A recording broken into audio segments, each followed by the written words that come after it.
2 years between the Mediterranean-Aegean line.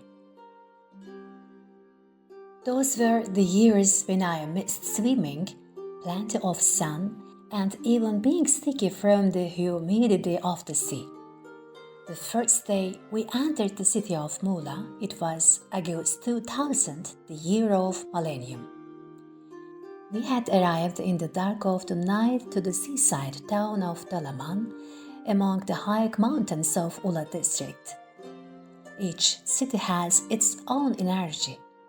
As someone who had the chance to visit 54 provinces of Turkey, I can say this very easily.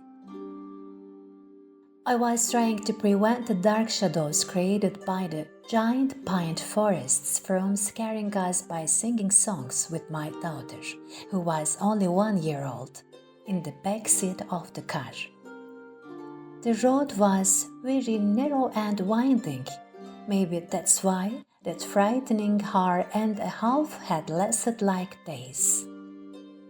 When we arrived at the small town, where we would live for the next 2 years, I had never imagined that 2 years later I would want to leave this beautiful place in a suffocated state.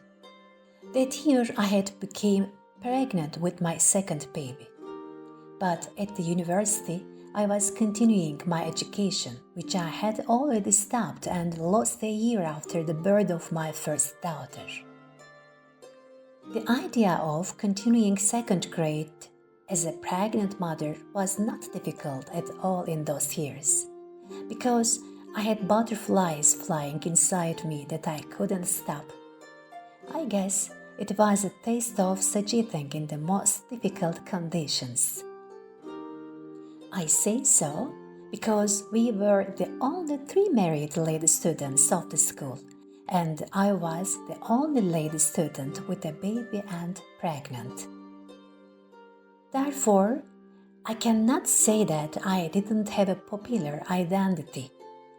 Even our teacher, who was taking history classes, was once surprised by this situation. I had surprised that he was surprised too. Because sometimes some people come to this world just to fight, to struggle, and the outcome doesn't matter for them. The main thing is the struggle. Without even realizing what a burden I was taking on, I was traveling 5.5 to 6 hours between Dalaman and Izmir during every midterm and final period. I was leaving my little daughter to my mother and then going for Manisa by the first bus. Celal Bayar University was just developing in those years. After entering the district, I had to make many transfers, but with the inevitable dope of youth and goals. I didn't even care about all this. Most of our teachers were coming from Izmir to give lectures, and we often traveled with them on the buses. My compulsory travels between these 2 or even 3 cities were the only way to get away from the big problems I was experiencing in my marriage in those years. It was seeming strange to some people that I was a mother, a wife, a student, a passenger, and many other statuses at the same time. But my favorite among them was being a passenger. Only in those periods of time I could hear the voice of my soul and hear myself. I was taking the lessons as if I were taking away the anger of not being successful in bilateral relations, and I was studying like crazy. Most of our classes were law, and there were a lot of laws that I had to memorize. But who cares? I was want to use my quota of determination to the fullest and finish this job that I was involved in.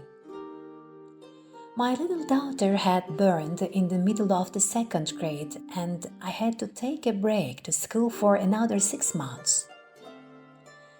I think I had entered into postpartum depression because everything was overlapping. I couldn't adapt to a second baby.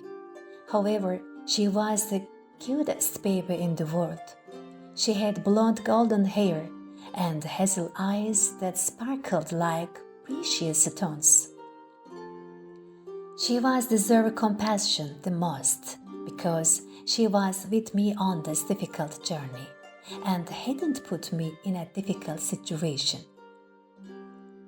However, I was feeling like I had lost my balance, not being able to overcome the problems that were looming over me like a huge mountain, not be able to talk about them with my closest life partner, and having to always solve the problems alone was like a sponge that absorbed all my life energy. However, this path shouldn't have been like this. Wouldn't it be easier if two people tried to move forward by sharing and explaining?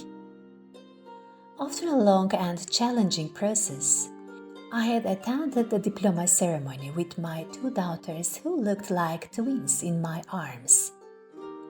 These two cute things, one resembling a Japanese and the other a German, had learned what struggle meant when they were babies. And I think they had a head start in life. Learning that I lost the department's first place by a few points at the graduation ceremony greatly had encouraged me for the education I would receive in the following years. While I didn't expect that the joy of such ease could ever be this high, it was of course unthinkable that I would remain indifferent to the inextricable and unnamed problems I was experiencing at home. The phrase, "not everything is perfect at the same time," explains some of our defeats very well. That's why I spent many years to internalize that no life can be perfect. But in the end, I learned my lesson. The result is this: some of my fellow humans say I can have children and career at the same time.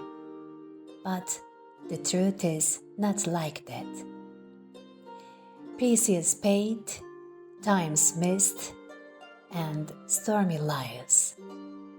When the time comes, you bump into each of them one by one. When the time comes, you are called to account one by one. Why wasn't I your priority? Why was I neglected?